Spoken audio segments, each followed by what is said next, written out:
Question में क्या दिया है आपको, साइन अल्फा माइनस बीटा की वैल्यू दी है और कोस अल्फा प्लस बीटा की वैल्यू दी है। और 10 to अल्फा में ये 3 × 1 - r√5 को डिवाइड किया है √11 × s+√5 से। और पूछा क्या है, r प्लस एस, है ना।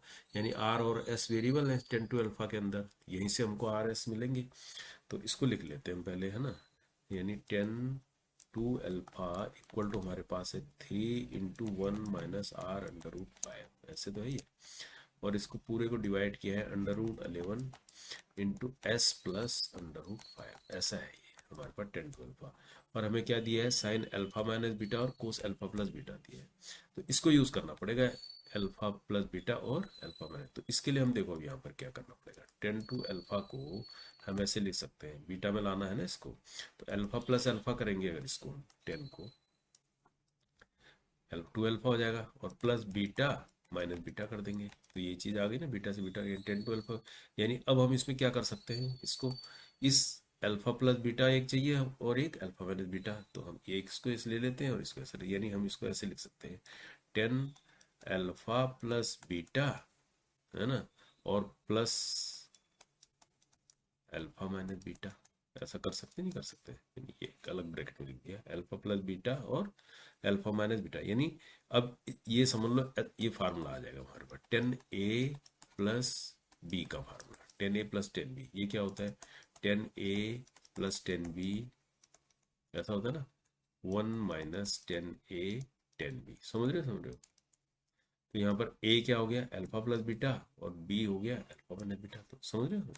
तो इससे हमें क्या चीज़ ये मिल जाएगी। यानी अब हम इसको आगे बढ़ते हैं, तो 10a की जगह हो गया 10 अल्फा प्लस बीटा, है ना, और प्लस 10 बीटा की जगह हो गया 10 अल्फा माइनस बीटा, 10a+10b, और 1 - 10 alpha plus beta into 10 alpha minus beta.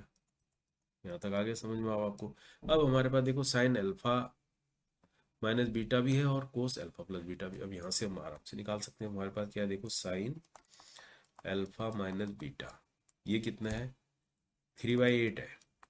तो यहाँ से हम 10 निकाल सकते हैं, नहीं निकाल सकते, कैसे निकालेंगे, इसको राइट एंगल ट्रेंगल बना लेते हैं।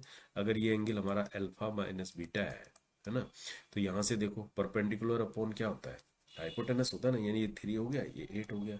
तो अगर ये बेस निकालना चाहे तो कितना होगा, 8 8 64, 64 और 3 3 जा 9, यानी ये कितना हो जाएगा, √55 आ जाएगा ये।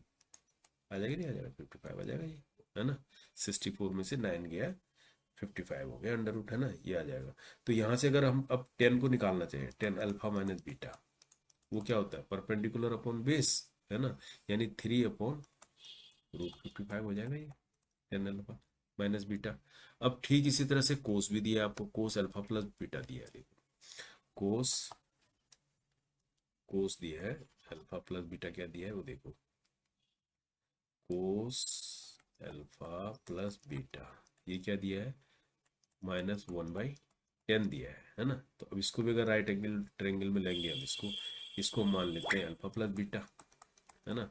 तो यहाँ से क्या होगा कोस के लिए, है ना, कोस के लिए होगा बेस अपॉन, यानी ये -1, और हाइपोटेनस हो गया 10। तो ये कितना आ जाएगा, 10, 100, 100 और 1 का स्क्वायर 1 ही रहेगा, यानी 99 आ जाएगा √99।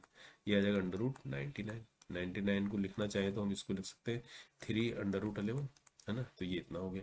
तो यहाँ से अगर हमें अब चाहिए 10 अल्फा प्लस बीटा, तो वो क्या होगा, परपेंडिकुलर अपॉन बेस, यानी 3 √11, है ना। और ये माइनस है तो माइनस हो जाएगा ये, 10 अल्फा प्लस बीटा 3 √11। अब हम इसको यहाँ रख लेंगे अपना 10 to अल्फा में। 10 to अल्फा हमने क्या निकाला था, ये निकला था ना 10 to अल्फा, यानी यहाँ से, ठीक है ना, इक्वेशन 1 से, है ना, फ्रॉम इक्वेशन 1। 10 to अल्फा की जगह 10 अल्फा प्लस बीटा की वैल्यू रख लेते हैं, कितनी, -3 √11, प्लस 10 अल्फा माइनस बीटा की 3/√55, है ना। ये तो हो गया, और नीचे हो गया 1 माइनस, ये प्लस हो जाएगा, है ना। तो 10 अल्फा प्लस बीटा हो गया 3 √11, इसकी वजह से प्लस हो गया। 10 अल्फा माइनस हो गया 3/√55। अब इसको सोल्व करके देखो कैसा लाना है हमको, ताकि हम कंपैरिजन कर सकें। आर और एस निकालना है ना हमारा, ये है 3 अंडर, अच्छा 3 को बाहर ला रहे हैं किसी तरह से ना। तो यहाँ पर देखो 3 तो बाहर आ ही जाएगा, इसमें देखो अगर 3 को हम बाहर लेना चाहें तो ये बाहर आ ही जाएगा 3 सब में, है ना।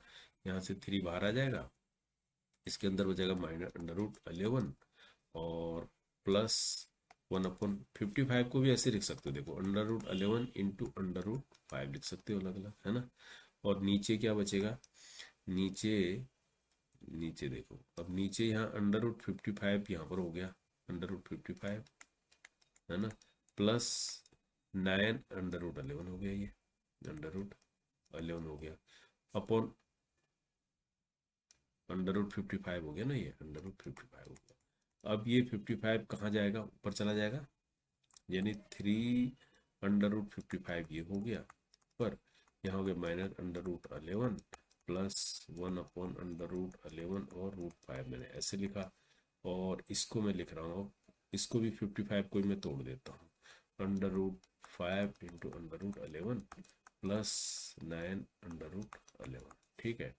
अब यहाँ पर √11 को, यहाँ भी √11 है, अब क्या कर सकते हैं इसमें, यहाँ से √11 बाहर आ जाएगा, और इस ये है 3 √5 इंटू √11, ये भी लिख दिया, -√11 +1/√11 और √5 ये है यहाँ पर, ठीक है। यहाँ हो गया √11 को बाहर ले लिया मैंने, इसके अंदर बचा √5 +9 बचा, इससे तो ये वाला कैंसिल हो जाएगा, है ना। और भी कुछ हो सकता है, और ये हो सकता है, देखो √5, अब यहाँ पर बचा 3√5, यहाँ पर अगर इसकी मल्टीप्लाई होगी तो माइनस क्या हो जाएगा, 11√5 +1, फिर ये नीचे आ जाएगा 11√5, यानी 11 और √5, और यहाँ बचा √5 +9। अब हमारा देखो किस तरह से आ रहा है, इस 5 से ये कैंसिल हो जाएगा, है ना। और ये आ गया 3 - 11 √5 +1, और बाहर है √11 √5 +9।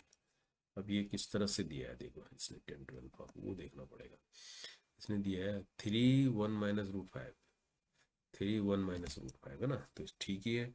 तो 3 है ही, 1 को पहले लिया, 1 - √11, सॉरी 11√5 हो गया, 11√5 ऊपर तो मिल रहा है ये, है ना।